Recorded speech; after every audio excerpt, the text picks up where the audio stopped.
Tak ada yang lebih sial dari seorang yang ingin melucu, tapi sama sekali tak lucu. Jangankan orang lain tertawa, saya sendiri pun tak tertawa oleh lucuan saya.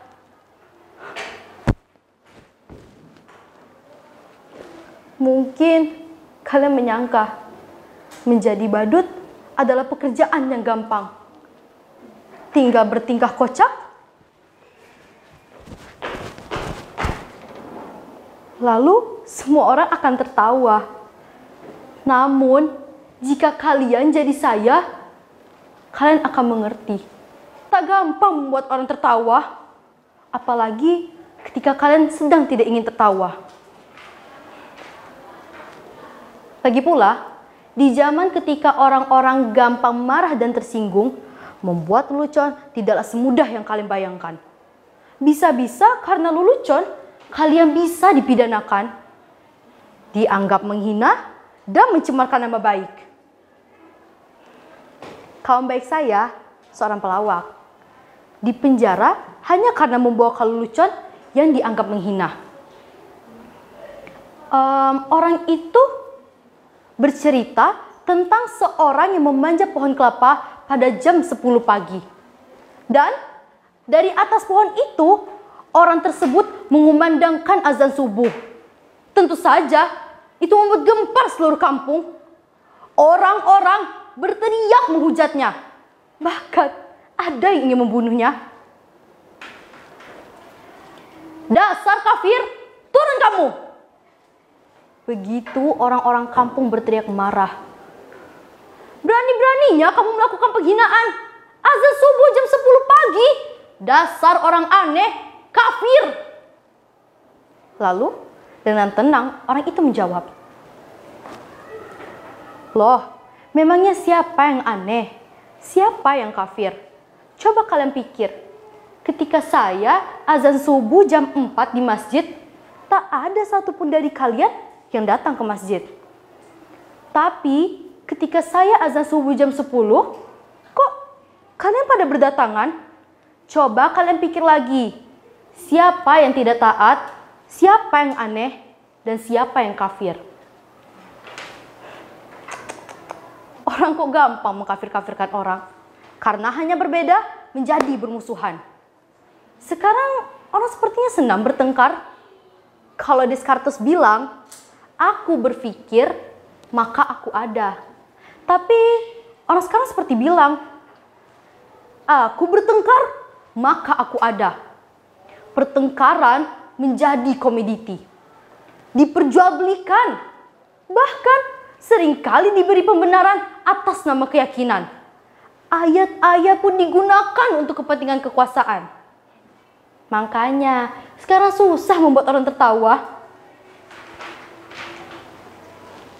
Saya menjadi badut meneruskan ayah saya. Dulu ayah saya juga seorang badut. Karena ayah saya badut, saya pun menjadi badut. Sekarang kan sedang ngetren ya. Anak meneruskan orang tuanya. Kalau bapaknya jadi presiden, ya anaknya pengen jadi presiden. Enggak deng, anaknya nyalon jadi gubernur. Bahkan ada tuh yang nyalon jadi wali kota. Sudah, jangan melantur. Nanti saya malah ditangkap. Dulu kata bapak saya, menjadi badut itu lumayan enak. Penghasilannya pun lumayan. Bapak saya dulu sering diundang karena orang-orang butuh hiburan. Badut dan pelawak dulu masih dianggap lucu. Lah, kalau sekarang pelawak aja kalau lucu kok sama politikus.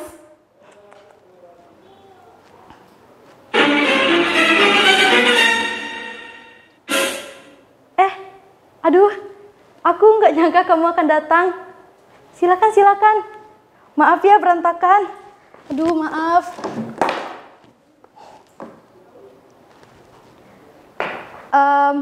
Kamu mau minum apa?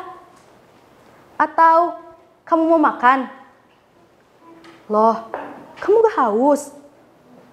Gak lapar juga? Syukurlah, kebetulan saya juga tak punya apa-apa. Tapi bisa pesen GoFood kok. Tapi kamu ya yang bayar. Yang datar ini pacar saya.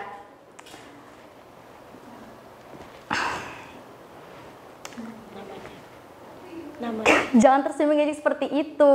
Saya kan juga manusia biasa, bisa falling in love dan punya pacar. Lihat itu pacar saya, namanya Rais. Lengkapnya Rais Sobayar. Terima kasih ya kamu sudah mau menemui saya. Saya kira kamu sudah melupakan saya. Terima kasih kalau kamu akan terus ingat saya. Kamu masih rindu kan sama saya? Iya, saya juga. Rindu itu berat. Kamu gak akan kuat. Biar saya saja. Saya kira kamu sudah tidak mau sama saya. Katanya kamu sudah punya pacar baru. Katanya lebih cantik. Katanya juga lebih tampan. Tapi percayalah, apapun yang terjadi, saya tetap cinta kamu. Sumpah I love you, I miss you, I need you. Boleh saya peluk kamu? Boleh saya cium kamu? Rais? Rais? Rais? Ternyata hanya khayal saya saja. Gak ada pacar.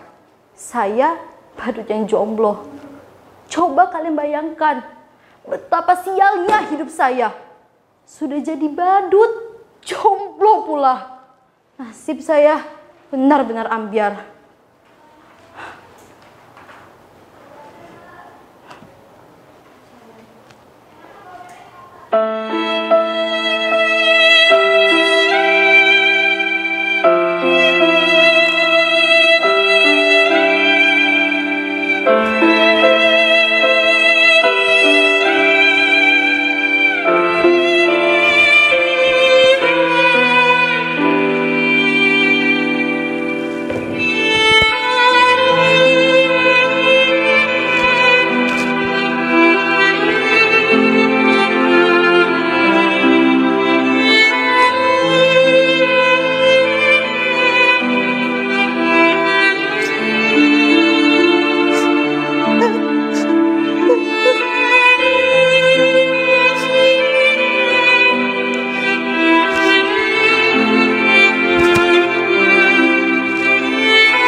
Kenapa kalian menatap saya aneh seperti itu?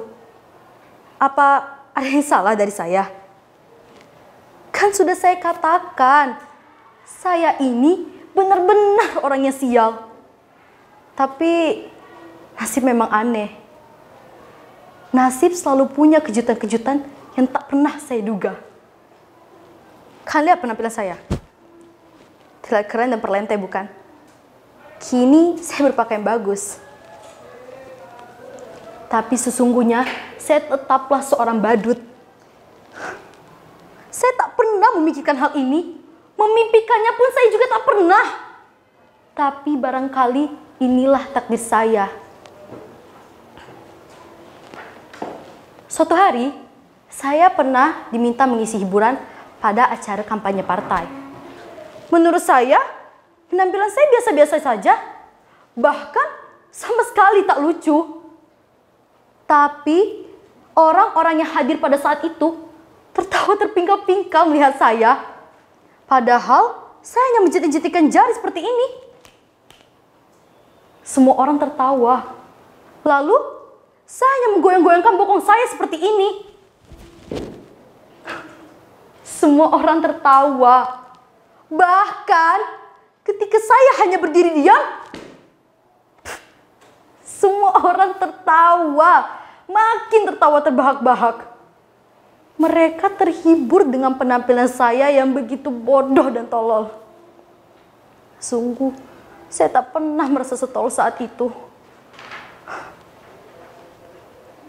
Lalu, pimpinan partai itu mendatangi saya, menjabat tangan saya, dan memuji-muji saya. Katanya, saya adalah sosok yang karismatik. Dan itulah kekuatan seorang pemimpin. Saya pun berbakat untuk disukai semua orang. Lalu ia berkata pada saya,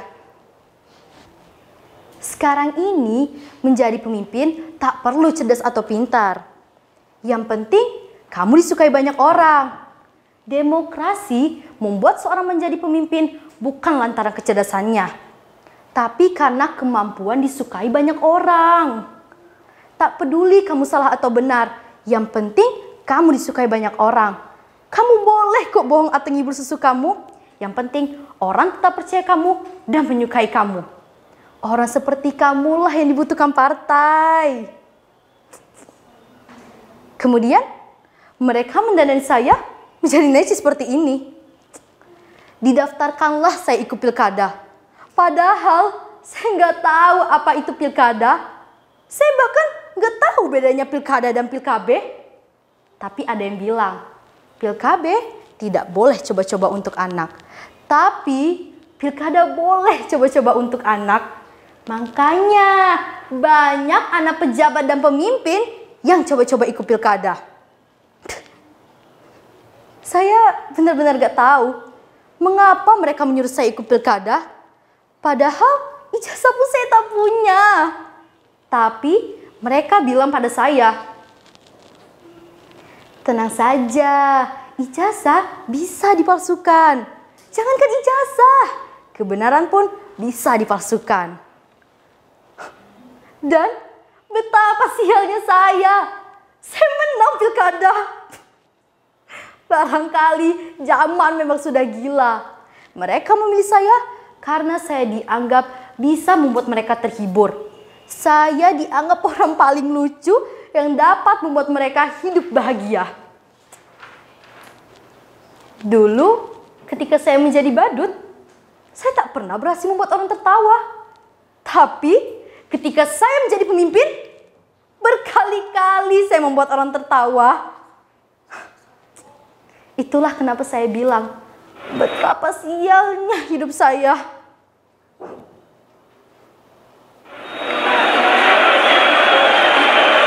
Hidup pemimpin kita! Hidup pemimpin kita! Hidup pemimpin kita! Betapa sialnya hidup saya. Dulu menjadi badut, sekarang jadi pemimpin pun tetap jadi badut. Badut yang bisa mereka atur, badut yang membuat mereka terhibur. Sungguh, saya benar-benar badut yang sial. Percayalah, menjadi badut itu berat. Kamu gak akan kuat, biar para pemimpin saja.